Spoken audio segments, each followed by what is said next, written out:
Welcome, everyone.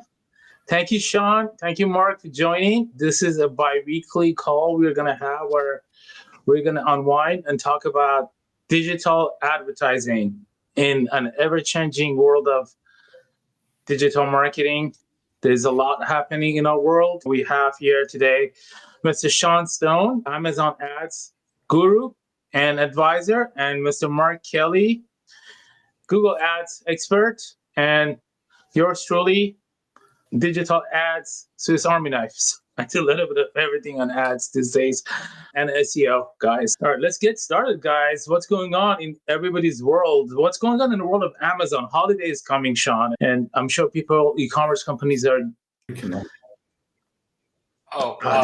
Mine still shows as live. Yeah. This time of year for me is a very busy time of year because we're doing a lot of planning. Stuff coming up. Yeah, basically Black Friday through Cyber Monday is big. What people probably don't know is that Amazon starts their Black Friday and Cyber Monday promotions now on the 20th of November. And they run all the way from the 20th of November to the 1st of December. And so there's a lot of promotion planning that goes into that. Our ads agency, we have a framework. It's promotions, ads, inventory, and rankability. So the pair process. And so we try not to think of ourselves as a just Amazon ads agency, but more of a Amazon agency to grow your sales and profits. But that doesn't make a very good tagline. But the thing that we like to do is we like to lean into the promotion side of things, because often the promotions will have an outsized impact on your performance during your peak advertising periods. So this time of year is huge for planning. We also got a lot of data from Prime Day that happened in October. They do a fall Prime Day now, and that was incredibly soft. Like we still had good results, but that was a lot softer than I thought it would have been for quite a few different companies, both clients and non-clients. Like it's kind of an accepted thing that everyone said. So those are some of the big things going on in the Amazon space. I think we should, but yeah, that's what I have going on. Maybe should we pass it around now? Yeah, I want to give you an input about that. As a consumer, I've been buying less on Amazon this year just because in general, like I told my wife, tone it down, state of economy, uncertainty, really not. So it's just like, hey, buy less. And also I'm getting more savvy with Amazon shopping. I just go on Prime and I tend to sometimes skip ads, not all the time, depending on what I'm looking for. So that's another thing. So that's my feedback. What about you, Mr. Mark? What's going on in your world, in the world of Google Ads? I'll start by saying I was just on Amazon, putting some things in my shopping basket right before here. I've moved over to buying all my household stuff on Amazon, so I don't have to do all that store trip for run around from one end of Target to the other trying to get body wash and toilet paper and stuff. But so I'm still at it, still hard at it. And I get a lot of recommendations from friends. Try this product, try this. It's always an Amazon link. And Sean, years ago, I started out in e-commerce for Google Ads. So we're talking 2003 to about 2008 to 10, back when you could make money, like before Amazon came along and people started to resell and it became much more competitive. So that's where I picked up Google Ads. On our side, we are really focused. We do a little bit of Google Ads shopping. We're really focused on lead gen for service businesses. And it's interesting because some niches are extremely competitive, hard to get leads in. Some still work really well. And really how we're trying to close out 2025 is to use as much software and tools that are coming out, some of which have some AI capabilities. I know you'll love that, Al. Yeah. We haven't bought into the whole just let AI do everything, because we haven't seen that to be a fruitful process. Even with AI Max in Google, maybe there's cases for it. I haven't found them yet. But we do use some tools that use some elements of AI in the tool, and it's definitely can be a time saver. I think that's our thing, is to try to, there's some reporting that is now available to us with some of the new tools they've really not had the Google Ads interface isn't a great reporting tool. So really cool stuff there. Some AI integrations, just things to speed up the success of the campaigns and also to make us more streamlined as an agency. We're leaning into ads. I figure no matter what happens with SEO, AI, et cetera, ads are going to be a fundamental part Oh yeah. that we do moving forward. And No, because we're ads people, Sean, we don't click on the Amazon ads very often unless I know I'm at that buying stage. I don't think the average person thinks like we do. I'm just thinking of what I'm costing them and how I'm skewing their data. Yeah. Yeah. Every Amazon person I know does not click on an ad unless they absolutely have to. yeah. Because it's like, we know how expensive it is. I have clients who have $10 plus CPCs on products that cost $30. That's a rough one, isn't it? That's a rough Yeah. one. What type of conversion do you usually get on that? Okay, so it depends quite a bit on the price of the product and their position in the market. But on a product where we are willing to pay a $10 cost per click, you're usually looking at least 30%. One in 3 clicks converts to a sale. Okay, that's good. Yeah, that's one of the things that's really amazing about Amazon. Is like the conversion rates are insane compared to any other ad platform. Yeah, that's 3% with Google Ad shopping. Yeah. Or if you have a campaign going 4 or 5%, that's like your best campaign ever. Now your cost per click may be lower. So weird to know though. Yeah. Some niches have a cost per click that seems prohibitive to me, but I guess they're competitive. I don't know. Yeah. Do people I'm sorry, I don't mean to hijack your show. I'm just really curious. No, it's a hangout.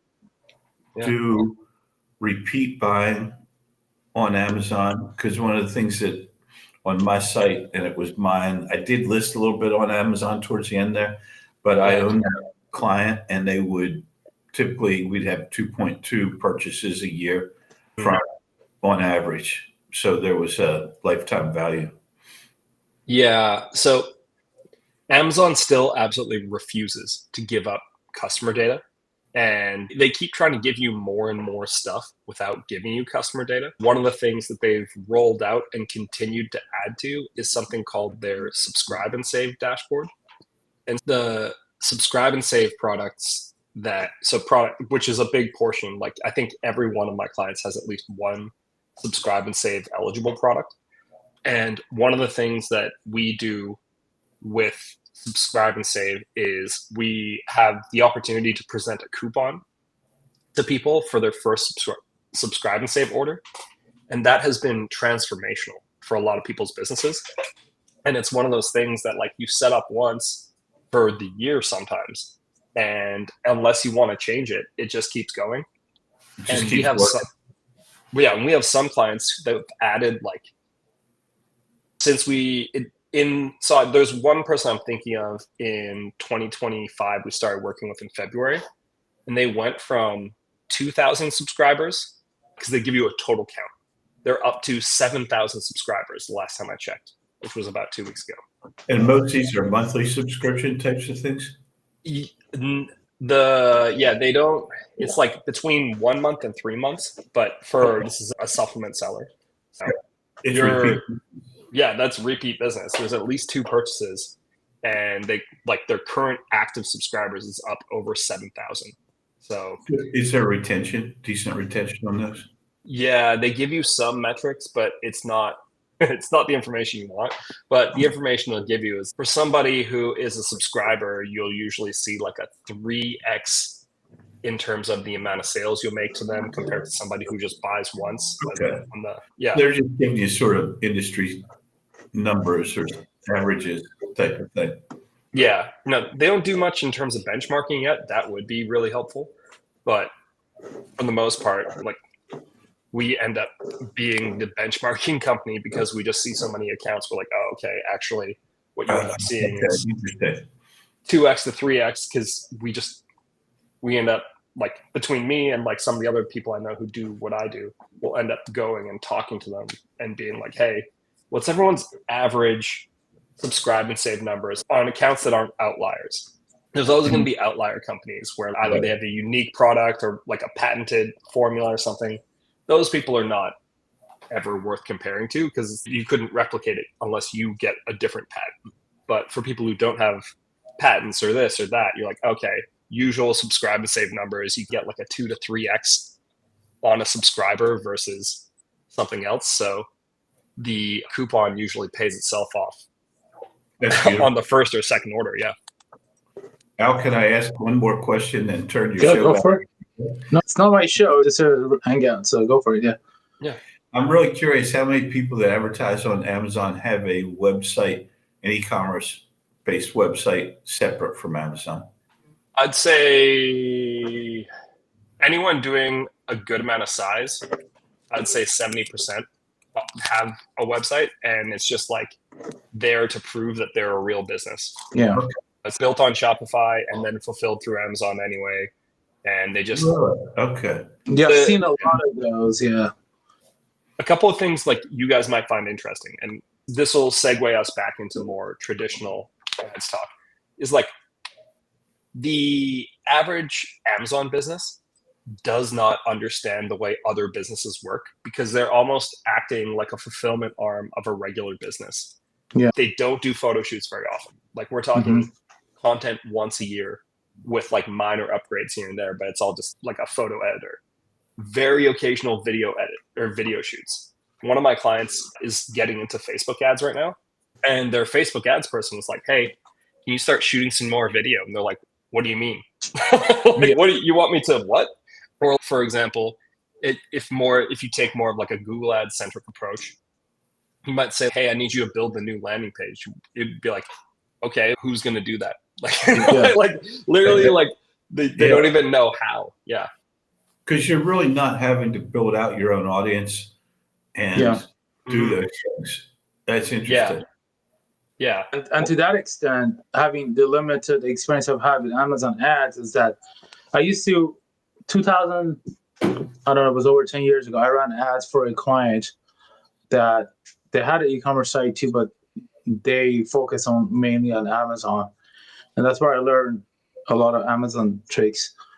And they didn't care too much about selling stuff on their own website, even though it had a better profit margin. And even though I was told to run Google ads, and we should talk about that a little bit, it was driving traffic to their Amazon listing. Like it was weird. They were using basically Google ads to promote Amazon listing. And I don't know if that tactic is still relevant or viable today, Sean.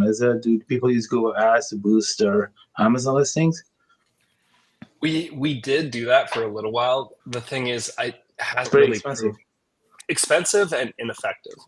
Here's like the thing that we've started noticing, and I don't think that this is well known, so I don't know. Maybe I'm breaking some news, but we have recognized a pattern where companies can build up their skill set on something like Amazon. If they spend the time, money, and energy to figure out how to advertise on Meta, the overflow impact of Meta ads to your Amazon account is huge.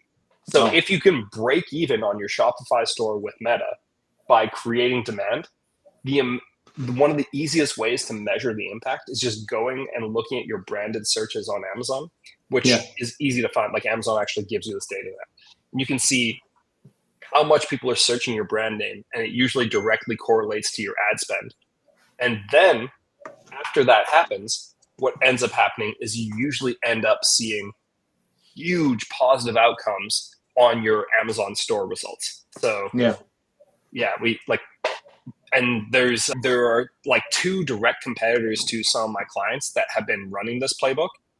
And I'm like, oh my God, this is right there. This is so obvious. This is crazy obvious. So I think that's going to be one of the next iterations is like being able to break even on Meta just so that you can dominate on Amazon. To create awareness. As a user, I do this. Actually, when I see an ad or something, TikTok or social media and Meta, a lot of times just because I don't want to go through the website, set up a new account, I already have Prime, I go search on Amazon, see if it exists. And I did that specifically when that Dubai chocolate thing was like a big thing for a little while. I'm like, let's try this. I how different is this and than what I've had before. And when I bought my first Dubai chocolate on Amazon, because I didn't feel like buying it from TikTok shop, because I already have Amazon and I don't have to set new things up. The payments always set up. I have the Amazon credit card. I get points back. I have a bunch of points to use already. So those are the incentive of using Amazon.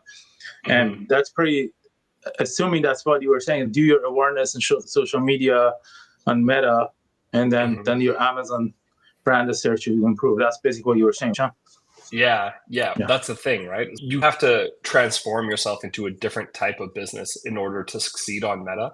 And yeah, the Google ads to Amazon is something that is, Google ads and Amazon ads are quite similar, but Meta ads are quite different. So it ends up being a completely different skill set. And that combination of those two different skill sets seems to be incredibly powerful in e-commerce in 2025. And I'm sure it will be in 2026 as well.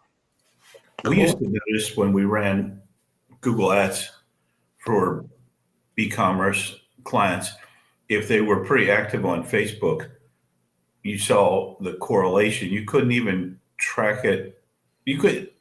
Attribution is difficult, even with high ROAS or things like that, but you could just see it because they used to get their Facebook ads account suspended all the time and sales dropped. This was back when Facebook was a little, they went through that period or whatever where they were just suspending everybody left and right. And you would just see the correlation. You couldn't necessarily measure all of it. You'd see some of it with the analytic software, but you could just look, oh, their ads must be down. And that type of, I don't know if that works in service business world or not. But correlation is interesting because if you just looked at Facebook, you'd say, oh, I'm barely breaking even here. Yeah. But you're picking it up on the back end. And to your point, who wants to register another username at another site and wait long when you just go to Amazon and get it? I have no love for Jeff Bezos, but he understood one thing really well: is the entire ecosystem of customer experience is not just about the platform or discounts; it's about the entire experience, like the one-click shopping and things get into your house really quickly. And just the entire experience, honestly, he figured something out that like most e-commerce companies fail to figure out. It's like you got to make it easier for consumers to buy. You did a great job with Amazon. You use it, but down with the oligarchy. I'm more like a power to people go I'm Donnie type of guy. But I just kidding. Oh, not really. But honestly, I think using customer experiences goes beyond just a website. Like it's the entire end to end, the reviews and all that stuff. I give the guy credit that he understood that a lot, and a lot of consumer. Even right now, like I work with a lot of e-commerce. Like it's just all about what their angle. And I'm like, this is why you're not. Like you're making some money, but you could be making a lot more money if you thought about the whole thing. And with AI SEO, that's even more important because what I've noticed is that your brand sentiment, how consumers think of you, has a lot to do with AI rankings. People go ChatGPT, hey, if I'm looking for the best, I don't know, coolers for camping, like the reviews that you generate matter. And I'm sure that they consider Amazon reviews as well, because they do consider, when I was searching for a coffee shop, they looked at the reviews on Yelp. Like Perplexity said that they were actually, I asked Perplexity, why did you give me these top 5 coffee shops? And there are reviews on Yelp and TripAdvisor and somewhere else. And I'm sure for e-commerce, the reviews and ratings are going to matter a lot for brand sentiment in AI, but that's the AI SEO tip. But the point I was trying to make is that having that whole journey as part of your strategy from an e-commerce marketing perspective, and it's pretty important. And like Sean said, your ads don't have to always have a high ROAS. Even if you break even, it will still have positive impact for you on Amazon if you're on Amazon.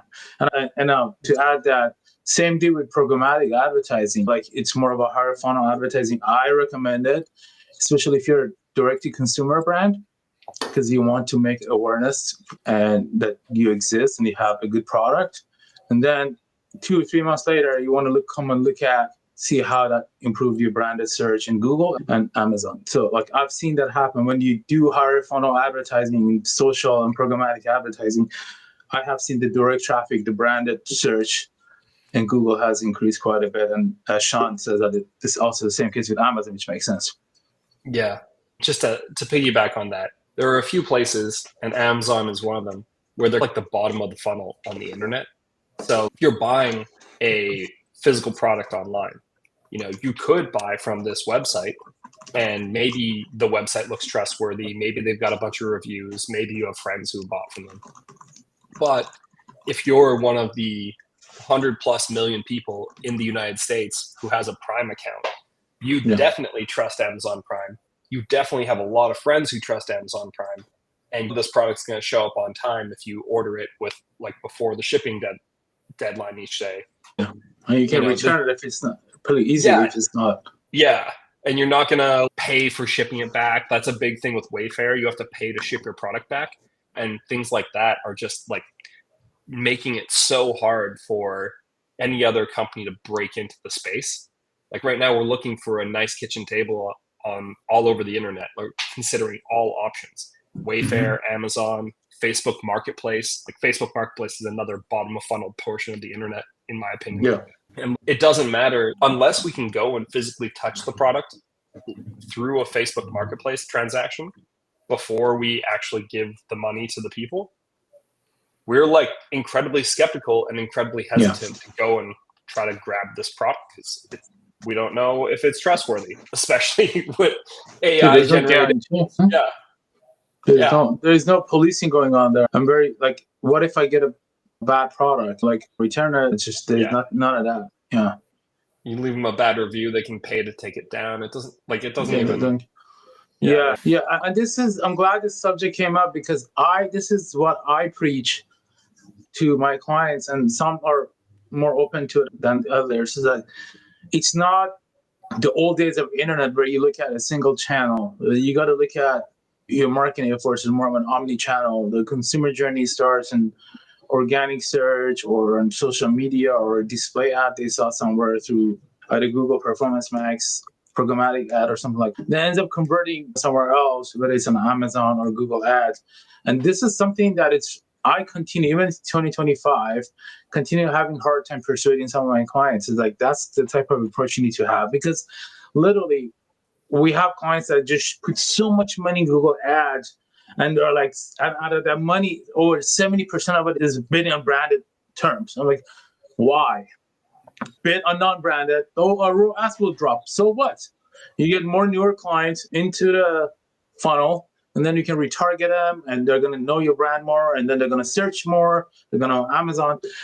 That is a very hard thing to sell to certain clients. And I think that's the key to success in 2026. If you understand multi-touch attribution, if you understand the omni-channel approach to marketing, and I was talking with a company called a startup today that is creating a tool for that, where you can just feed everything in one place. Like, I think 2026 advertising going toward omni-channel. That's what I think. And some channels, it's like I keep using this analogy. I'm not a football guy. I like basketball. It's like a game of basketball. Some players are good with getting assists. Some people are getting rebounds. Some players are good in giving you assists, and some score. Not everybody has to score, right? So I think advertising is like that. And social media advertising is good, higher funnel, mid funnel. Google Ads is lower funnel, assuming that you don't keep bidding on your own brand, or mid funnel. And then SEO is like all over the place. And then Amazon is very low funnel. I actually think that's key to success in e-commerce in 2026, that understanding the really multi-touch attribution and omnichannel marketing, and understanding which channel does what. And then you can have budgets. Like, I'm not saying that throw a lot of money, just understand the role of a channel in the entire customer journey. And if e-commerce platforms understand that, rather than just saying how much Meta brought, how much Google Ads brought, how much SEO brought, I think that's where the brands should go. And those brands that think that way, in my opinion, will be more successful. What do you think? I would definitely agree. Yeah. I think so. Al and I both spoke at this conference called PPC Hero in the beginning of October. That was like a month ago. Yeah, it's September. Okay. It was in September. Yeah, September. Yeah, late September. Yeah. Man, Yeah. I'm losing it. Yeah. I know. But the main thing that really I took away from all that was the concept of marketing mix models. And that's exactly like your basketball analogy, where not every player scores. One guy was talking about marketing mix models and how YouTube's return on ad spend was absolutely horrendous. But then when you looked at the performance of the data when you took YouTube spend away, it like dropped aggressively. And that's one of those things where until you really understand the impact of each role player, you can't really think of it. Like, it's not LeBron James versus 5 guys. It's LeBron James and his teammates who also have a role to play that can take on these 5 guys. Mark, what do you think? I think that for an e-commerce company that isn't particularly savvy, they're going to always look at the bottom of the funnel. And I do understand that they're always going to want to look at the ROAS or the cost per acquisition. I prefer cost per acquisition because ROAS doesn't necessarily mean you're profitable. I like targeting a cost per acquisition. But yeah, I think it's for savvy marketers who are running a really good e-commerce business, they'll want to do that and understand it. And like you said, Al, you can keep your spend lower on certain platforms and things, but advertising more is always going to be better than advertising less. You just have to have it built in. One thing I've noticed with e-commerce businesses I've worked with in the past is you have to have a marketing budget set aside in the very beginning. We're going to spend X amount of revenue, or we're going to spend X amount a month until we have revenue, because you literally have no way to get people to see your product, which leads me to a question I was thinking about, Sean and Al, earlier. We'll have people talk to us that have a product. It could be a product or service that's like, oh, this is revolutionary, new, cool. No one knows it exists. Yeah. So then that, particularly on search, really creates a challenging situation, because if no one's searching for it, it's hard to get ads in front of people. So that's a great play right there too for Amazon or programmatic or things like that, I would think. Yeah. I don't know. Yeah. What do you guys think? Because we run into that. They're like, I have this new toy. They're always irrational about their ideas, but sometimes it works.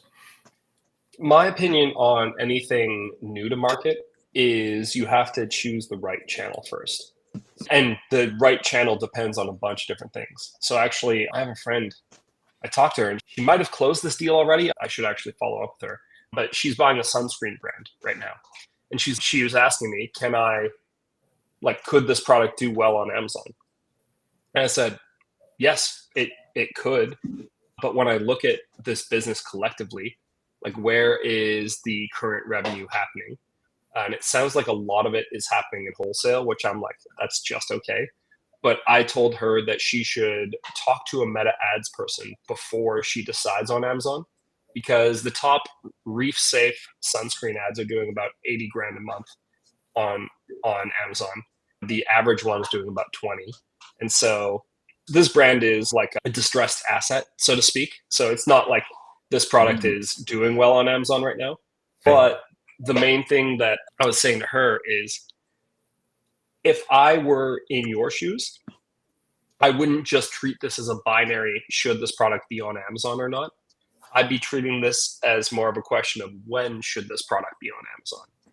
And the thing I told her to at least consider is consider meta ads first, because this product could lend itself quite well to Meta. And then if that doesn't seem to be the right fit, or they just can't seem to get it to work, then we should try Amazon.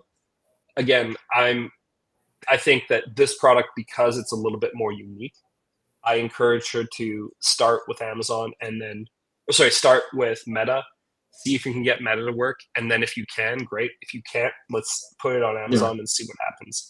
But that's a sunscreen brand that I'm looking at right now.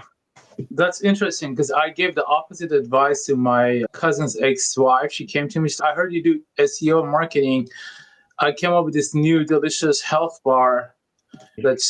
Can you can we do some SEO? I'm like, you know what? I don't know. This is a very competitive space. Why don't you go on other third-party sites, piggyback off the traffic that they already have, and see how that resonates with the users. I told her to go sell it on Amazon, basically. She's like, okay. I'm like, yeah, because if you want me to do it, I got to build a website for you. That's going to cost several $1,000s, and SEO is going to take months. So we have to do some advertising. Google isn't cheap, Meta. And she thanked me. I don't know if she did that, but it's opposite of what I recommended her. My thinking was that Amazon already has traffic, already has an audience. You just got to figure out to get in front of them. And I tell you what, though, Sean, like, for certain things, I care about brand on Amazon, and for certain things, I don't.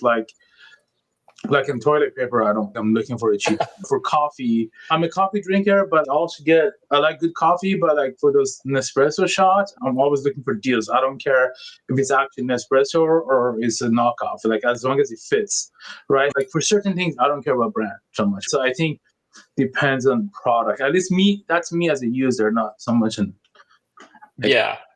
I want to clarify what I said because I think this is a really helpful distinction. Yeah. The decision tree is, okay, so are there similar versions of this product already? Yes or no. Mm-hmm. If yes, then there's a good chance there's a market for it on Amazon. But then the follow-up question is, do I have a competitive advantage? Do I have a lower price, a unique feature, something that isn't currently available in the market? Like that, any of those is really, okay, absolutely, let's go on Amazon. And then on the other side of things is, if this product doesn't currently exist on Amazon, and is there any relevant search volume similar to it? Gotcha. Because, okay, there's lots of health bars on Amazon, but I'd be willing to bet she wants to charge, call it $10 a bar, when the average dollar per bar is what everyone's buying. You're going to get slaughtered on Amazon. No one's going to ever find your product because no one goes there to discover new expensive brands. What they end up doing is discovering new expensive brands on other channels like Meta or TikTok. Mm-hmm. Actually telling her to go on TikTok shop and being a founder-led brand is a really good play. There's a woman I know who runs a company called Loo Drops, Loo, and she's Canadian, and she sells, it's like poopery, but not gross, boring smells, like poo drops, but not for your grandma. And she doesn't sell on Amazon still to this day because I told her not to, because she's still doing so well on TikTok, Meta. TikTok and Meta, because she's an attractive woman talking about poo drops. And so, you don't need Amazon for that, even if Amazon does have similar products, because your differentiator is that you're a founder-led brand. And so once you have enough traffic that it really is an exciting thing, and you have maybe some kind of competitive advantage, for example, a lower price or different scents or something, that's when you get on Amazon. Or excess supply. Sometimes that is enough of a reason. I did work with a company that was real. I'm not even sure it was a company. They had bought a bunch of skin care or eye care type of product. They wanted to see if they could move it. I think in retrospect, I should have just told them to go to Amazon, because all their competitors had a full line of men's and women's, this and that, and they had a single product. And I'm like, I feel like most people are going to look at a Shopify site that has like multiple products, multiple categories, men and women, at a much more viable place. Whereas it might, I don't know how those things work on Amazon. You're not necessarily going there to see the whole storefront, but I feel like it didn't give you credibility selling a single product that was probably a little behind its time, because after all, they own 30,000 of them and they were trying to move them. And so I have a question about that. And then the other thing from our perspective as Google Ads people is, I always say run shopping ads. And if you can't sell it on shopping, then you've got to look at pricing, website, shipping. Now, that's a different animal though. If you're on Amazon, you have to really be a much more savvy. I'm not trying to say your clients aren't, but I'm saying, I feel like if you're trying to own the whole experience, you have to be a pretty savvy marketer to get people to want to commit to your e-commerce site. To find and then buy it. But yeah, I'm like, before you spend, like, we talked about this a little earlier, when you start with a new product or something, I'm always trying to explain, we're literally doing discovery for you. Yeah. You don't know if this is going to work. I sure don't know if it's going to work. Though I did have a question one time with someone who was selling some drop ship pet supplies, and he's like, when will I be profitable? I'm like, Oh, don't tell me about drop shipping. I've tried so much of that. Yeah. Yeah. I decided to stop working with drop shipping clients. E-commerce clients that I work with are direct consumers. Some drop shipping. Oh, they want to display print on demand. Oh my God. Don't tell me about those guys. Oh no. Some people make it work, but I think there's more failure in those than success. But all right, gents, we have 5 more minutes because I want to keep this around 45 minutes. Where are we going? What's the plan for the next couple of weeks for you guys? Actually, let me ask you this question.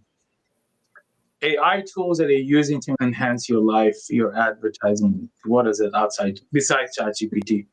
Is there any other tools that you use to enhance advertising? I know there's plenty for SEO. Mark, what do you use? Some AI? we're currently looking at Lovable for landing Lovable. pages. We've had some good. It will create a landing page. What we haven't figured out or gotten is, will it create the landing page we want? Will it do the integrations we want? Is that easy? Also, Go High Level has a new AI landing page tool that we have to test. So we're really leaning into those things. I feel like those things can enhance our ability, but with Google Ads and probably with everything you guys do, you still need an experienced human to understand the nuances of the market or to have worked in that market or something. I don't think AI can take that over based on everything I've seen with AI. Yeah. So we're trying to implement tools that make us more efficient or faster, get to market faster, because with clients, the longer they wait, the less happy they are. Good points. Agility, use it to get stuff faster, but you're still in the driver's seat. You're the one that's driving the strategy. Awesome. What about you, Sean? A lot of what I like to do with AI is automate things, especially because there's so much kind of disparate data in the Amazon space. So one thing I built was like this ranking dashboard that I use every single day. I built it in Q1, and since then I have used it every single day to keep track of my clients' top product performance and keep track of rankings. And it's just been such a blessing. And I have never written a line of code with these hands in my life. So I got ChatGPT to walk me through the process of building this tool. Then I got to write me the code. Then I got to tell me what to do to connect the data. I got to write the code. Then I got to edit the code, and then it helped me also build the dashboards with Google Data Studio. And so at this point, I used AI to literally build a piece of software that's now core to my business. The other stuff I do is also quite bland. So a lot of it's like repeatable steps. So I take search term reports that I download from Amazon, and I built a custom GPT that actually anyone can use it's on the App Store. It's called Listing Generator by Stones Goods, I think. Cool. Yeah, Listing Generator by Stones Goods. If you go to stonesgoods.com, there's a link to it. You don't even need to give me your email. That's not what this is about. You plug a search term report into that, or like keyword research or whatever, and you say, build me a listing for this product, and it'll just do it. It'll just spit you out a perfect listing, or not perfect, but like a great first draft every single time.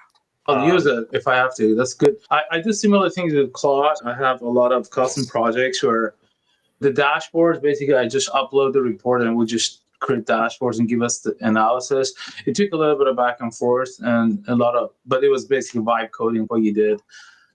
But I do use, one thing I want to say that for e-commerce, just general, Google, I'm pretty amazed by Gemini image generation. It's pretty good stuff. I literally, like, if you're e-commerce, I could see if your picture's bad quality, dump it in Gemini, improve it, and give it a good prompt, like a lower hanging fruit. Why not? Yeah, I completely agree. Gemini they're really stepping things up.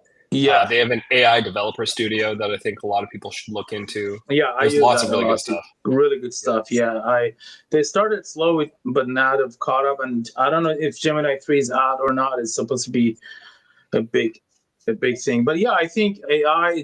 I think at the beginning everybody was like AI is going to take over your work, whatever. And now I'm beginning to see that it's maturing. People are using the productivity tool as an efficiency tool, but we still have to be in charge of strategy and monitoring. Cool, guys. Where can people find you? Stonesgoes.com is my agency. Inboundrevenue.com.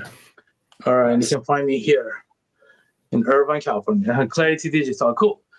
All right, thanks. We see you guys in a couple of weeks. I'll try to come up with some more niche agenda we can talk about. This was the first one. Sean, welcome. Mark, it was the second one for you and I. Let's keep this up. Yeah, absolutely. It's good to be next time. I think I want to get a meta ads expert in here too. I invited her, please. but she couldn't make it. Yeah, can talk about that a little bit more. Cool. Thanks, guys. Awesome. Have a good one. Later. Take care. Bye.